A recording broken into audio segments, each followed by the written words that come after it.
Do you have a weapon, a big weapon to fight aging, to fight disease, to fight depression, to fight the horrible things that go on in the world, so you're mentally tough and resilient?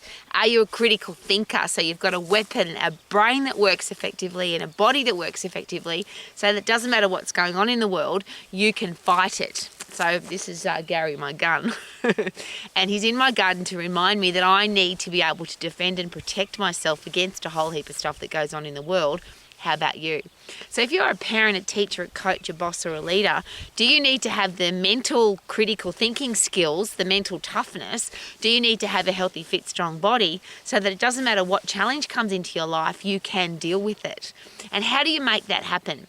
And that's one of the things, particularly on a day like today where there's fresh air and sunshine and it's just a magnificent day, snow on the mountain, life is amazing. But I come out into this garden on freezing cold days, on windy days, on snow days, on frost days, on 35 degrees, 40 degrees, hot days. That's all happened here.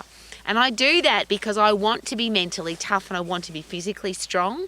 So this garden that I've got is a big, for me, is my anti-aging, stay young, stay fit, stay lean, stay healthy playground. And I call it a playground because I think that even the term anti-aging seems negative. Anti is a negative word and aging is a negative word, so you've got a double negative. Wouldn't it just be awesome to say, I'm alive, I'm healthy, I'm fit, I'm strong, and it doesn't matter how old I am. I can fight germs, bugs, viruses, and diseases versus I've got a healthy, fit, strong body that when a germ, bug, or virus gets into my body, it either doesn't want to live there because it's just such a special place to be. And I use as a side note, this is just a classic example.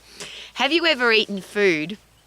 You've been in a third world country or something's been dirty or it's got some crap in it, and within seconds of eating it you either vomit or poo or both. To me that's such a thing to be, I get excited about that. I celebrate it because it means I've got a really strong immune system. Some yucky stuff, germ, bug, crap comes into my body and my body says we're not putting up with that and we get rid of it really, really quickly. That to me is exciting. I don't get sick very often. In fact, I can't remember the last time I was sick. But when I am sick, I appreciate it. I don't whinge, moan and complain about it because I know that I've got a fit, strong, healthy body that can fight whatever I've got. And fit, strong, healthy people, even if they get sick, they aren't as sick for as long. They recover quicker. And it's very unlikely that whatever that was will come back again because you've got an immune system, an innate immune system that can fight all the stuff that you've ever been exposed to. But you have an adaptive immune system as well, that if there's a new bug or a new virus or a new germ, your body will say, well, this is new, we need to create something to fight against it, and you get sick but very unlikely to get sick again. And I'm sharing all of that with you because when you've got a fit, strong, healthy body, isn't that the ultimate weapon to fight against anything? But again, I don't want to fight. I just want to live my life to the max. I want to live happy, healthy, energetic. And surely that can only happen when you put the effort in. So what are you doing every single day? And that's my personal question, particularly if you're a parent, a teacher, a coach, a boss, or a leader.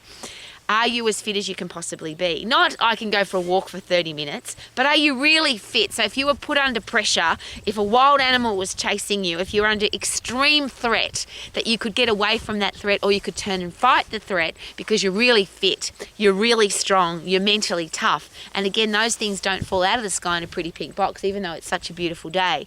What we have to do is put our body under pressure to make sure that we can handle bigger and better pressure. And that's just brain physiology. If you overcome a threat, your body and your brain work together to say, next time, if the threat's bigger, if the challenge is taller, if there's more people in the wild tribe, if the animal's more ferocious, if the boss is more vicious, if the gossip is worse, we have to be stronger and better to be able to overcome it.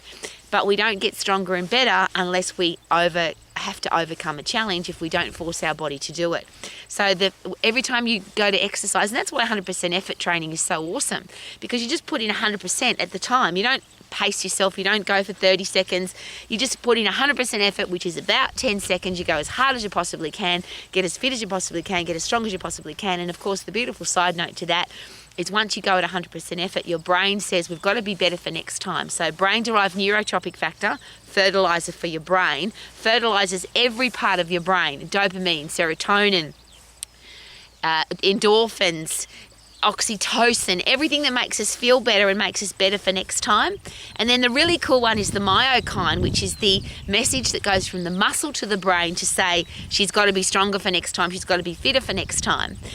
They're all the things that, to me, is the ultimate weapon to make sure that I can defend and protect myself, I can be healthy, fit and strong, I can be lean and energetic, and I can love my life because I've got a mentally strong, happy brain. If that's how you want to live your life, get outside in the fresh air and sunshine, lift some heavy things, get puffed and live your life to the max. Check out Gary McGunn. Woohoo!